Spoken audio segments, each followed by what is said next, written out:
What's good, guys? This is Rules back here with another video. This video is going to be talking about rotation, a more post-rotation top decks, how to tech for them. So a tech card is just simply a card you run maybe one or two of just to counter one or two matchups. So before I begin that, just in case you guys are living under a golem, you have to know that we got some new Pokemon today. I want to know what you guys think in the comment section below. Tell me what you think about these new Pokemon and which one's your favorite. My favorite, I'm between Mimikyu and where is he? Mimikyu and Mudsdale, the ground type, the horse thing. Really cool. I love Mudsdale. I also really like Mimikyu. I really wanted a Ghost Fairy type. I will have a link to the official Pokemon announcement video in the comment section, though, so you guys can watch that for yourselves if you haven't seen it. First up, I'm going to be talking about probably two to three of the best decks post-rotation. This rotation is going to be huge for what's relevant and what's not relevant as far as Night March. Night March pretty much dominated the format for so long that now we're getting a new look into what decks are going to be competitive. It's pretty much a reset, to be honest. The first deck I'm going to be talking about is the one that I think is going to be the best, and that is Mega Rayquaza, and I'm going to explain why. Mega Rayquaza, the colorless, not the dragon type, is probably one of the most broken cards without Night March. That's really the only thing that makes this deck go from not even really too competitive to being the best deck in the format, is the loss of Night March. Mega Rayquaza has the attack for 3 colorless energy. It does 30 damage for each Pokemon on your bench. Each Pokemon on your bench, 30 more damage. If you have a Sky Field in play, and which lets you go have up to 8 benched Pokemon, you can do 240 damage. It's a lot of damage, and the fact that you can set it up so quick because Mega Rayquaza has the Delta trait to evolution, which allows it to evolve on the first turn.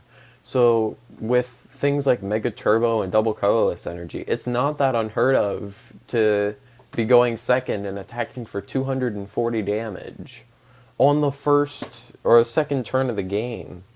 It's not that difficult, and that's the beauty of this deck. It doesn't mind going second because it's potentially knocking out EX Pokemon on that turn. So that's probably the best deck in the format.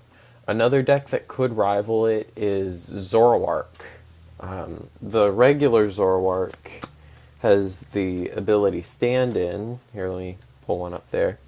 Has the ability Stand-In, which once during your turn before your attack, if this Pokemon is on your bench, you may switch it with your active Pokemon.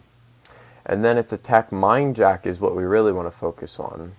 This attack does 30 more damage for each of your opponent's bench Pokemon with 10 base.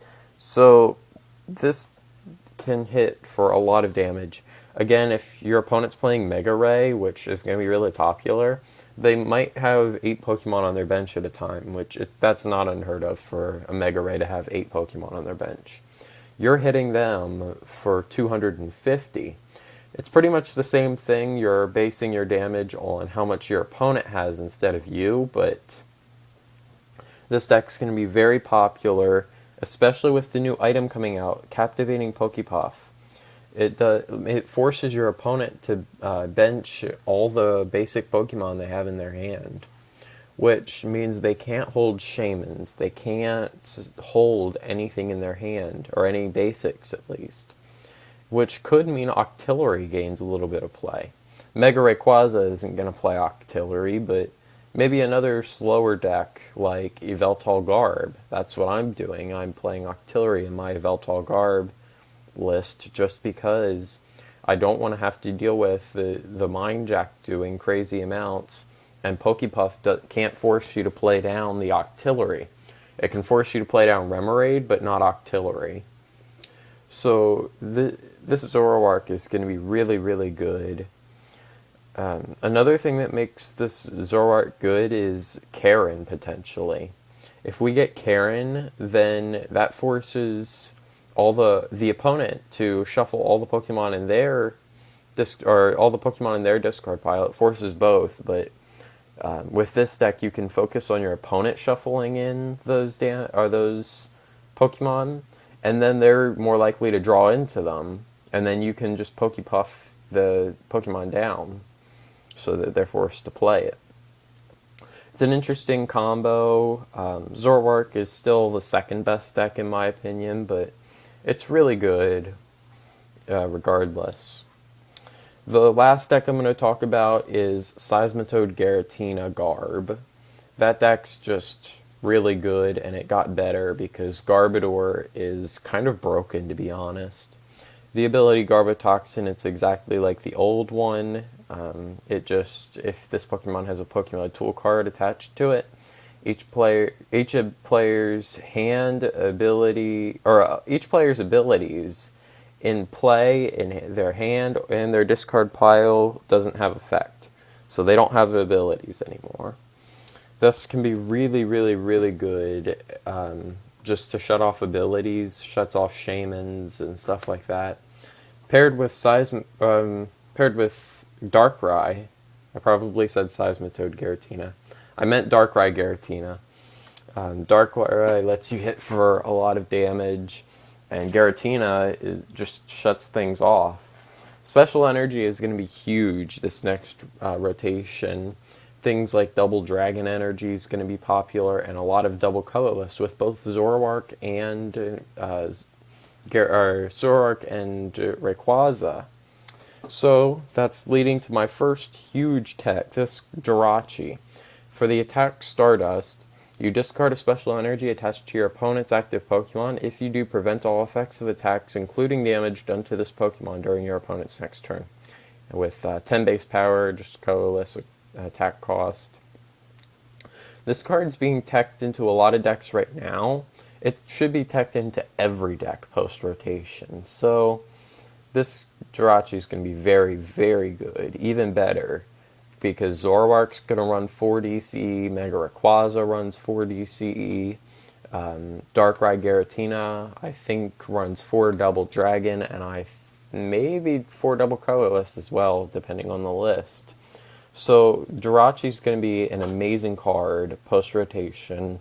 I highly recommend you get one, or trade for one, buy the blister. However you need to get one, get a Jirachi, because its value is going to go up.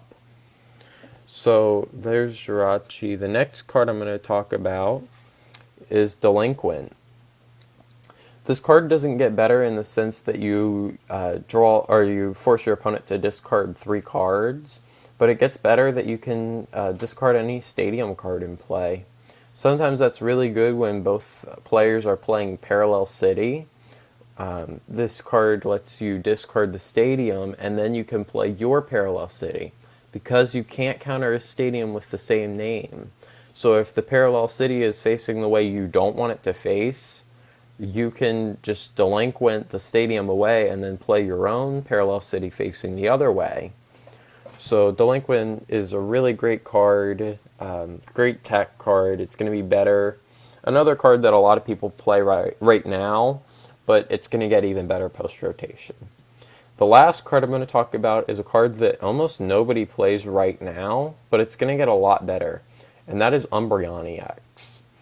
The Umbreon's first attack is pretty much useless, but its attack endgame.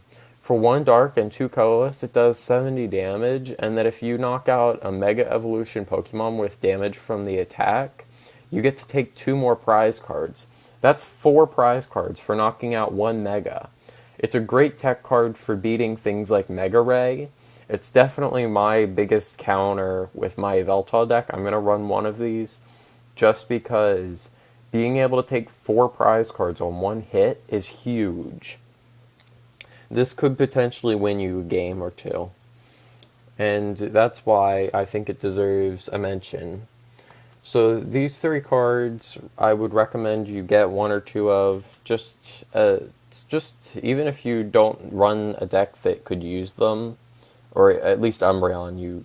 Most people don't run Umbreon in their deck because Dark isn't going to be popular and stuff. But you've got things like Delinquent and Jirachi. These two cards are going to be used in pretty much every deck post-rotation. I'm going to be running them, and I feel you should too. I gave my reasonings, and I hope you guys agree. So let me know in the comments section if this video helped. Leave a like, subscribe for more Pokemon content,